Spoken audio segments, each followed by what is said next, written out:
মন্ত্রীদের আমার পিছনে ঘোরা উচিত। I am sitting on gold mine, 1.3 trillion cubic metre. মন্ত্রী আমার পিছে পিছে ঘুরবে পার্থ ভাই। ভোলার মানুষের ঘুম ভাঙবে হেলিকপ্টারের আওয়াজে, বিলিয়নিয়ার আসবে ভোলাতে। আমি ভোলাকে তো সেভাবে চাই। Bhola must be the workshop of Bangladesh, Bhola must be the Tamil Nadu of India, Bhola must be the Suzhou of China, Bhola মানুষ the Selangor of Penang of Malaysia.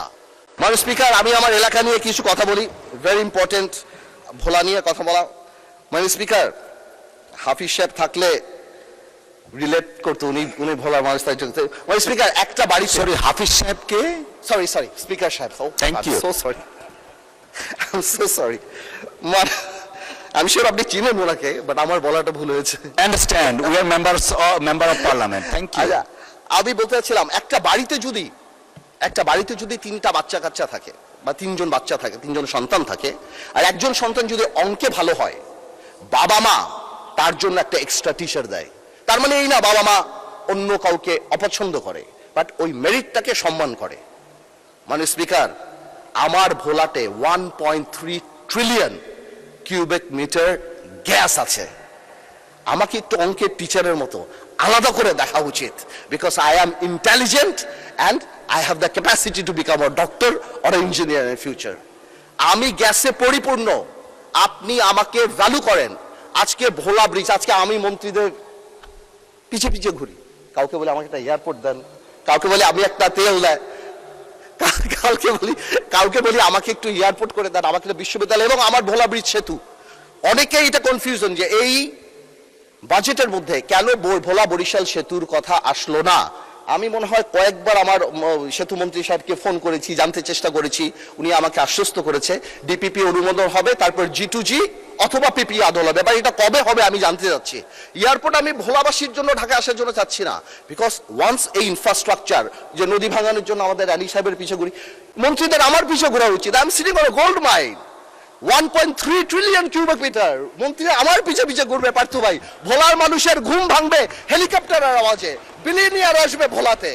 আমি ভোলাকে তো সেভাবে চাই। Bhola must be the workshop of Bangladesh, Bhola must be the Tamil Nadu of India, Bhola must be the Suzhou of China, Bhola মানুষ the Selangor of Penang of Malaysia.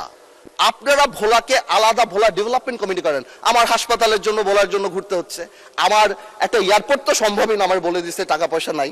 Air strip যদি আমি কেন চাচ্ছি, যাতে একটা বিদেশি যখন ইনভেস্ট করতে আসে তখন সেই ইনফ্রাস্ট্রাকচারের কথা জিজ্ঞেস করে। আমি ভোলা আর ঢাকা আসার জন্য প্লেন চাই না, আমি এই জন্য চাচ্ছি তারা জিজ্ঞেস করে হসপিটালের কি অবস্থা, ইনফ্রাস্ট্রাকচারের অবস্থা, রাস্তাঘাটের কি অবস্থা, স্কুল কলেজের কি অবস্থা, সব ভোলা ব্রিজের কি অবস্থা। এই যে ভোলা ব্রিজ সেতু, আমাদের সেতুটা, এটা কবে হবে বাজেটে কেন না। আমি মাননীয় অর্থমন্ত্রীকে রিকোয়েস্ট করবো আপনি একটু ভেঙে বলে দিবেন যে কেন নাই, কি হতে পারে, কবে হতে পারে আপনার স্পিচ যখন হবে। তো এই পুরো জিনিসটা আমাদের মাথায় রাখতে হবে যে ভোলাকে আপনারা ইউজ করেন। Bhola could be the heart, Bhola could be the heart of the economy of the country. আর এই কারণে আমাদের ইনফ্রাস্ট্রাকচার ডেভেলপমেন্ট অনেক দরকার। আমি মাননীয় প্রধানমন্ত্রীর দৃষ্টি আকর্ষণ করব যে ভোলা ডেভেলপমেন্ট কমিটি নামে একটা কমিটি যদি করে, ভোলাকে আলাদা বরাদ্দ বা ভোলার আলাদা জিনিসগুলো, এবং আমাকে যদি, যেহেতু আমি সরকারের পার্ট না, আমি কোনো মন্ত্রী না বা আমার কোনো এক্সিকিউটিভ পাওয়ার নাই, আমাকে এরকম একটা অ্যাক্সেসিবিলিটি করে দেওয়া যাতে আমি আমার কাজগুলি খুব তাড়াতাড়ি বের করে নিয়ে আসতে পারি। মাননীয় স্পিকার, আমি আর বেশি সময় নেব না।